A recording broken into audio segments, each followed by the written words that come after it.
Hello everyone, this is Gurez from BS Sales Specialist. So in this series we are discussing about the time management, how we can manage the time and our activities in it, and how we can improve our productivity by 2 to 3 hours every single day. So in this regard, we have discussed few techniques or methods like uh, by doing them, by working on them, I'm sure we will be able to save our time and increase our productivity and value, and we can bring a lot of satisfaction as well into our life.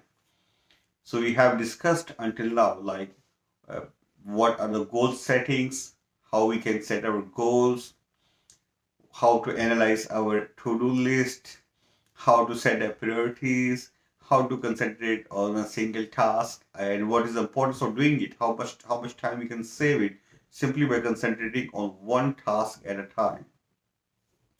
Then we discussed about interruptions, how we can handle them. We discussed about the delegations, like why we need to delegate our work to others and what's the importance and need. We discussed about the importance of the deadline and many other things. But in this video,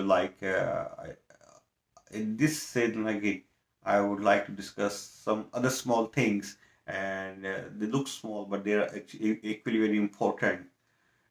Let's start with the batching the task. We can save our lot of time if we work in the chunk of the time. For example, if we set our time in this way, we can make it any way. We can set 2 particular hours every single day for reporting, and in those hours we work on our reports. 2 hours on the calls, and then 2 consistent hours, and then 2 hours to meet with the customers or planning for next day, for next week, or other, or and maybe the last hour for the administrative work, or for a plan to make a plan for tomorrow. In this way, if just take an example. For example, if you're taking the call, then replying the emails, then you're jumping to another task and you're working on the report. By jumping between the tasks, we are losing all of our time and the concentration.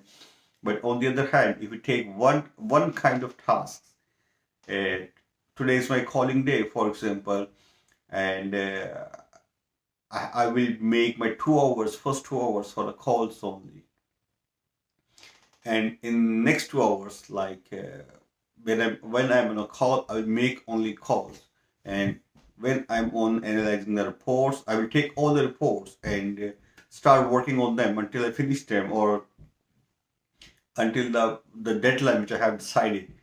But working on the task, the same kind of task, and we can save a lot of the transition time.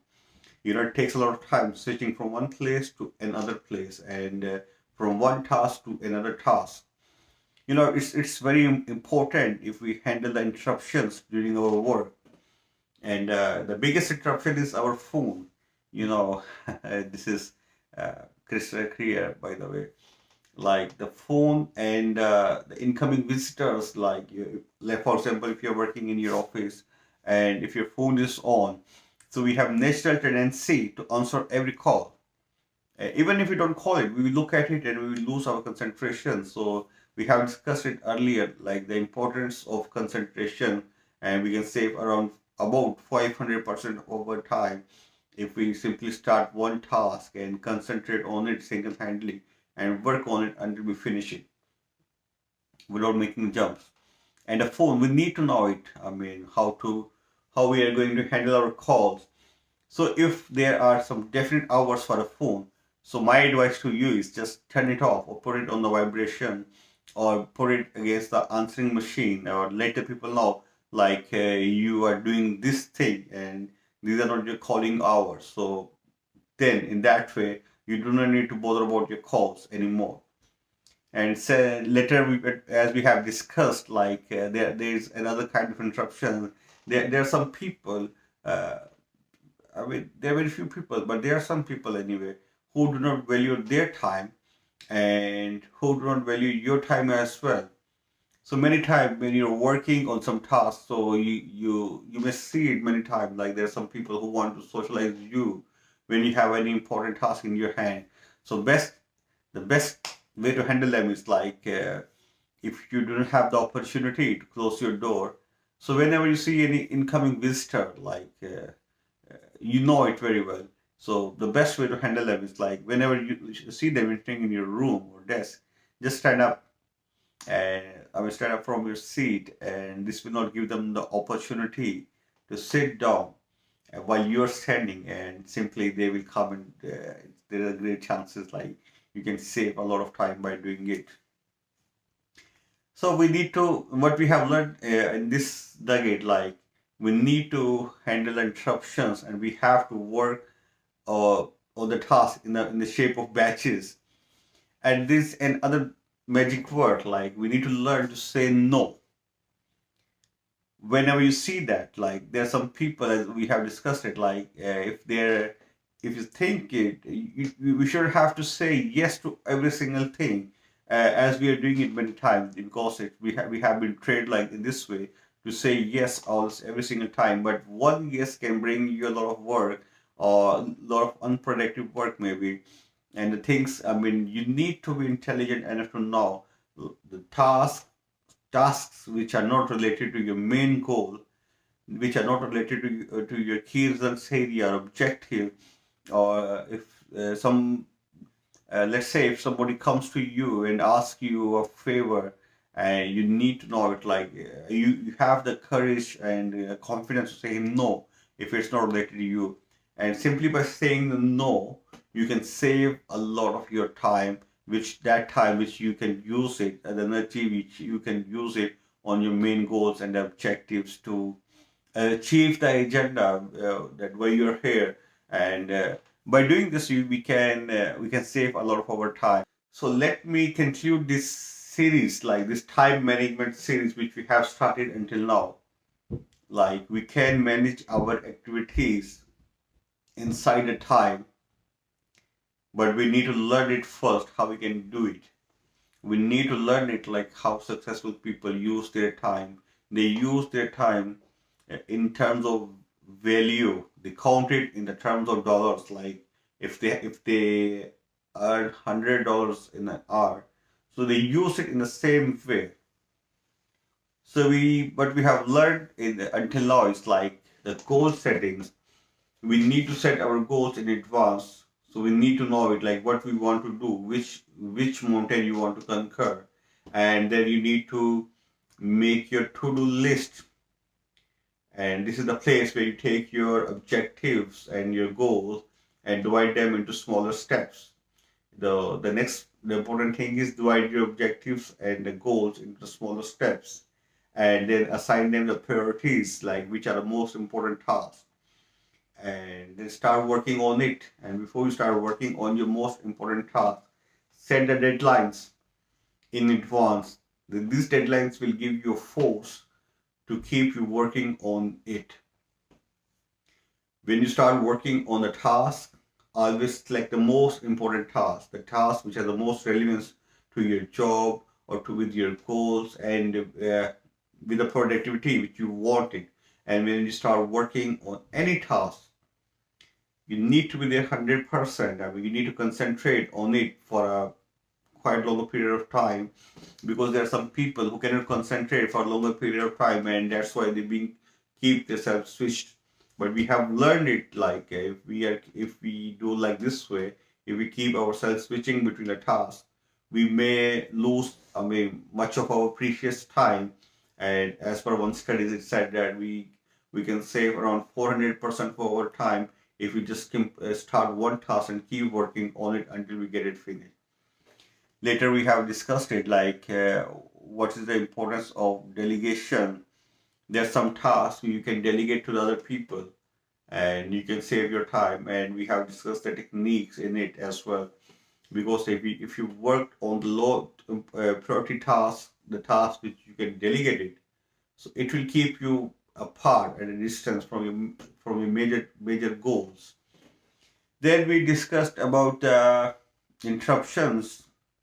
how we can handle them, the interruptions, what we discussed, how many kinds of interruptions are there and how to handle them. We discussed in this video like what is the importance of working in form of chunks, working in the form of batches while working in your office, and we discussed it like how we can handle our phone calls while being on the work. So I strongly believe that, and by working on these things, I'm quite able today to save a lot of my time, and I have, uh, I mean, I'm quite confident if anyone, like, if because it's a process, if somebody start working on this process, he will be able sooner or later. I mean, it depends how much you work on it, how hardly you practice on it. By practicing it, like these are proven techniques, we will be able to save a lot of our time, and you will see it by yourself. Like you will see yourself growing when you will work on the most important task, when you know your key results area, and when you're working on your key results area, you will see it by yourself that you're moving forward, and you know it, you have a lot of time spare because you're not wasting it on the low priority tasks, the tasks which are not related to you. You are working on the most important task. You know your key results area, and you're working on it with a plan. You have a plan in advance because you plan it a week before, a month before, a year before, and you have all the plannings. You can see into a big picture. You can track yourself because you have your to do list for today, for you can say for next month even. Like you have it somewhere in your mind. Like you can track yourself where you are, how far you are, and which direction you're going on. I mean, it's a right direction or it's a wrong direction. So by working on these things, by working on these techniques, I'm sure we all can save a lot of our time. I did it for myself, and I wish that everyone over here listening here must be able. I don't know, but I believe that I wish for you as well that if you practice on it and you save your time as well. The time is the most important component of our life, and that makes a difference between the successful people and the unsuccessful people. The successful people are those who use it wisely, who plan it in advance, and there's a saying like if you're not planning it, then you're planning it for the failure. So this is the way to learn about it. We can learn it from the other people. If you don't plan it in advance, so there's a quite probability that yeah you may lose the game, or the results may be different than what you're expecting. So thank you very much, and thanks for being here for a quite long period of time. If you have any questions, so you may write it down in the comments, and I'm sure someone will answer it. I will try to answer it by myself as well. And if I miss anything, you may let me know.